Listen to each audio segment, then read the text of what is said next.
할렐루야, 좋은 아침입니다. 오늘도 말씀으로 하루를 시작합니다. 슬기로운 아침 시간 시편 109편입니다. 인간관계의 핵심은 상호적이라는 것입니다.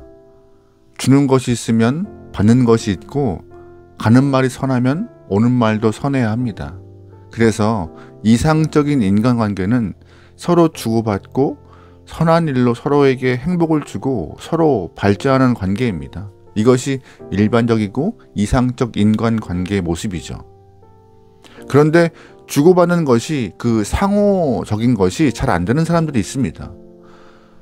나는 분명히 선한 것을 베풀었지만 악한 것으로 갚는 사람이 있습니다. 또 이쪽에서는 선한 말을 건네주었지만 저쪽에서는 악담으로 비방하는 일이 생각보다 많이 발생합니다.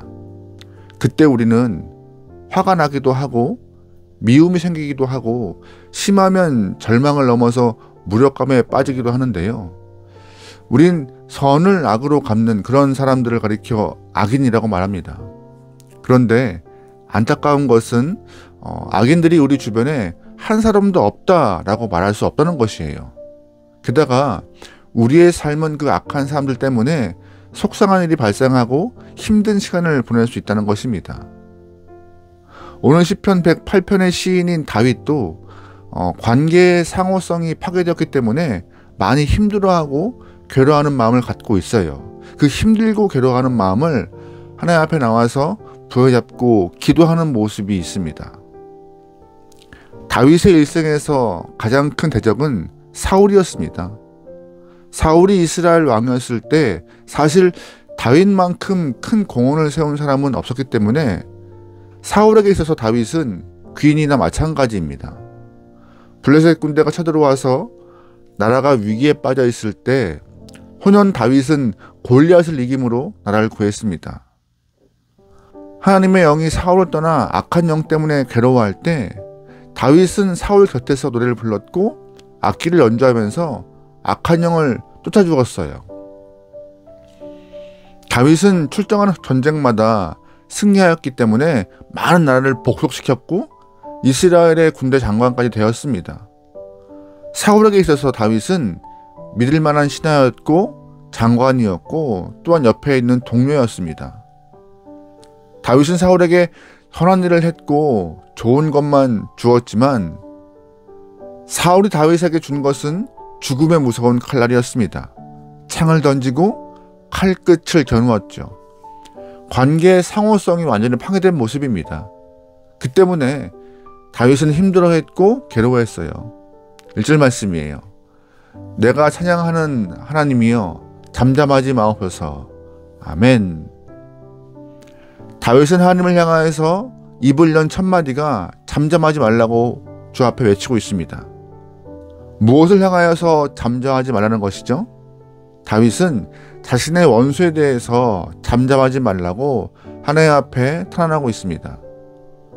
다윗은 지금 하나님께 사울을 반드시 심판해 달라고 하는 외침이고, 하나님이 가만히 계시니까 사울은 괜찮은 줄 알고 계속해서 자신을 너무 힘들게 하고 있기 때문에 가만히 계시지 마시고 이제 좀 무언가 조치를 취해달라고 하는 부르짖음이었습니다. 그리고 계속 하나님께 다윗은 기도합니다. 4절 말씀이에요. 나는 사랑하나 그들은 도리어 나를 대적하니 나는 기도할 뿐이라. 아멘. 무슨 말이에요? 나는 사울을 사랑하지만 그는 나를 대적합니다 라고 말하면서 사울과 자신의 관계가 상호적 모습이 깨진 것을 말하고 있습니다. 다윗의 말처럼 분명하게 상호적 관계는 깨져 있습니다. 이럴 때 다윗이 어떻게 했을까요? 정말 어려운 것을 선택하고 있어요. 칼을 들어서 상대방을 겨누지 않고 오히려 기도한다라고, 기도할 뿐이라고 다윗은 말하고 있는데 참 어려운 모습을 보여주고 있죠. 그런데 다윗의 그 어려운 모습이 우리에게는 은혜와 도전되고 있습니다. 어떻게 사람이 저럴 수가 있을까요?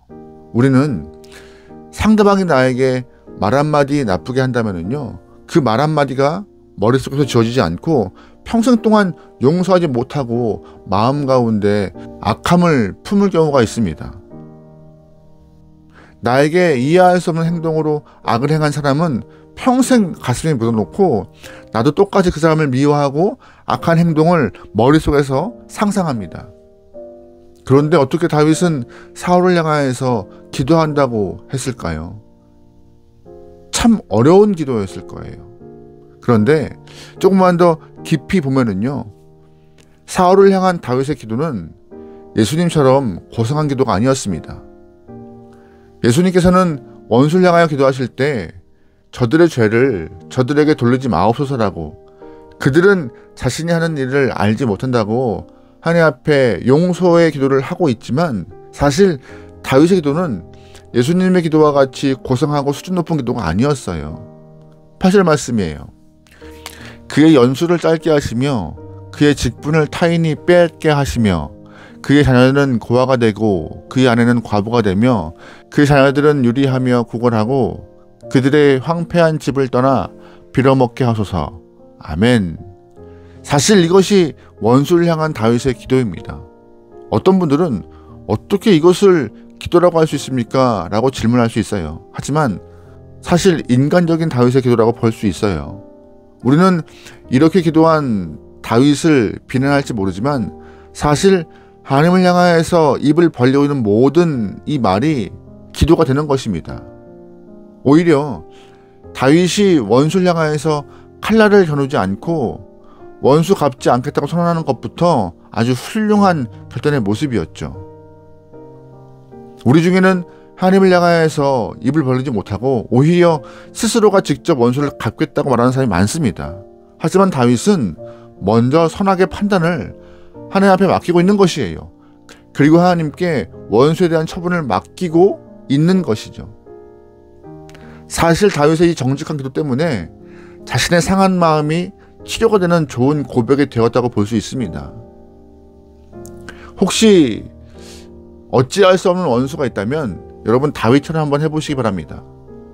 다윗처럼 속마음을 하나님 앞에 정직하게 털어놓고 그를 향하여서 모든 것을 주 앞에 고백할 수 있는 그런 모습을 좀 갖길 바라요.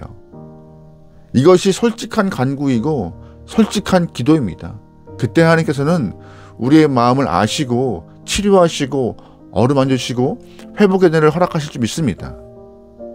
그런데 더 놀라운 사실은 이렇게 기도를 했지만 기도가 끝날 때쯤 다윗의 변한 모습이 보이고 있어요. 3절입니다.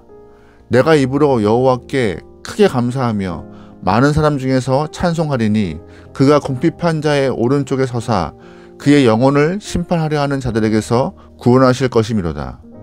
아멘. 그가 저주했던 원수는 온데간데 없습니다. 다윗이 막 심하게 기도했던, 정직히 기도했던 모습은 다 없어져 버려요. 뭐만 남아요? 하나님과 다윗만 남고 있습니다. 하나님을 찬송하고 하나님의 이름을 영화롭게 높이고 있습니다.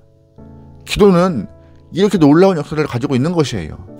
분명 원수를 저주하는 기도로 시작했지만 기도하면서 원수에 대한 저주는 다 사라져버리고 하나님과 나와의 관계만 남아있는 그런 아름다운 결말의 모습을 볼 수 있는 것입니다.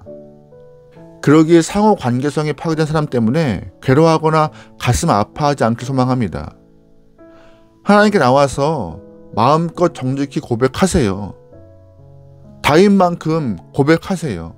괜찮습니다. 정직하고 솔직한 기도를 하게 되면은요, 기도가 마칠 때쯤 오히려 미움이 사라지고 오로지 하나님과 나와의 아름다운 관계만 남아있을 것입니다. 악을 품지 마시고 오히려 악을 선함으로 고치기 위하여서 믿음으로 기도할 수 있는 여러분의 삶이 되기를 소망합니다. 기도하여 승리합시다. 아멘. 기도하시겠습니다. 기도를 들으시는 하나님, 우리의 삶을 괴롭게 하는 부분들이 있습니다. 상황일 수도 있고 관계에서 발생한 문제일 수도 있습니다. 하나님, 우리의 괴로움을 잘 아시기에 모든 것을 하나님께 맡깁니다. 하나님께서 알맞게 해결하여 주시옵소서. 내가 생각하는 결말이 아닐지라도 하나님의 길이 가장 옳은 줄 믿사오니 하나님의 인도하심에 아멘으로 반응하며 살아가는 삶이 되게 원하오니 인도하여 주시옵소서. 오늘도 원수 때문에 괴로울 수 있습니다. 하지만 나의 입술은 하나님을 향하여서 찬양하는 입술되게 허락하시고 주 앞에 맡길 수 있는 모든 삶 되게 인도하여 주시옵소서. 맡기오며 예수님의 이름으로 기도합니다.